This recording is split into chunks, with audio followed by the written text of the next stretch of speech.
அடுத்தது நெக்கில் இந்த நம்ம டாட் டாட்டாக மார்க் பண்ணோம்ல அந்த கர்வ் லைனில் கரெக்டாக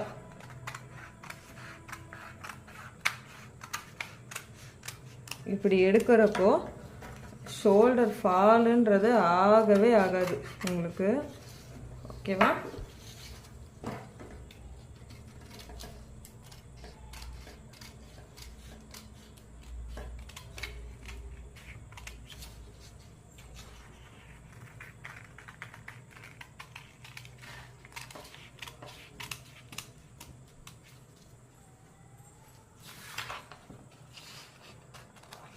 அவ்வளோதான் நம்மளோட பேக் போர்ஷன்.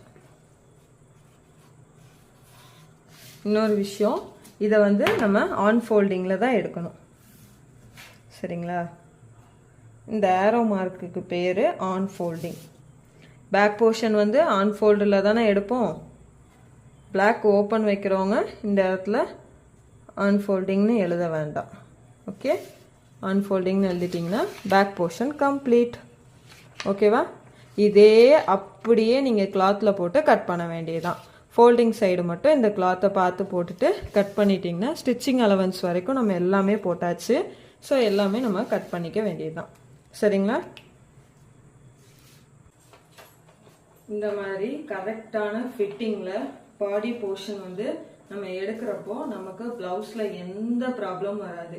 மேஜரா நம்ம பிளவுஸ்ல வந்து ஃபேஸ் பண்றது இந்த ஷோல்டர் ஃபால் தான். அது வந்து நிறைய பேருக்கு தெரியல. ஸோ நான் கிளியராகவே எக்ஸ்பிளைன் பண்ணி சொல்லி கொடுத்துருக்கேன். ஸோ வந்து கிளியரா மெஷர்மெண்ட் எல்லாமே போட்டு இந்த பீஸ் வந்து நம்ம ரெடி பண்ணியாச்சு. இது பேக் போர்ஷன் மட்டும்தான். இனி ஃப்ரண்ட் இருக்கு, பெல்ட் இருக்கு. பெல்ட்டும் ஃப்ரண்ட்டும் நான் ஒரே போர்ஷனா கவர் பண்ணிடுவேன். நெக்ஸ்ட் வந்து ஸ்லீவ் இருக்கு. சரிங்களா? இதை வந்து கிளாத்ல எப்படி போட்டு கட் பண்ணணும்ன்றத அப்கமிங் வீக்ஸ்ல வந்து 1 by 1 நம்ம பார்ப்போம். இதை வந்து ப்ராக்டிஸ் பண்ணி பாருங்க. எடுத்ததும் கிளாத்ல யாரும் கட் பண்ண வேண்டாம். இந்த மாதிரி பேட்டர்ன்ஸ் வந்து யூஸ் பண்ணி நீங்க கட் பண்ணீங்க அப்படின்னா கண்டிப்பா கிளியரா உங்களுக்கு புரிஞ்சிடும். பேப்பர் வேஸ்ட் ஆனாலும் கவலை இருக்காது. ஜஸ்ட் வந்து 10 rupees, அதாவது 5 to 10 rupeesக்குள்ள முடிஞ்சிடும். அதனால உங்களுக்கு கவலை இருக்காது. அது மாதிரி பழகிற எல்லாருமே லைனிங் வாங்கி பழகி பாருங்க. அப்ப இன்னும் உங்களுக்கு ஈஸியா இருக்கும். ஓகேவா?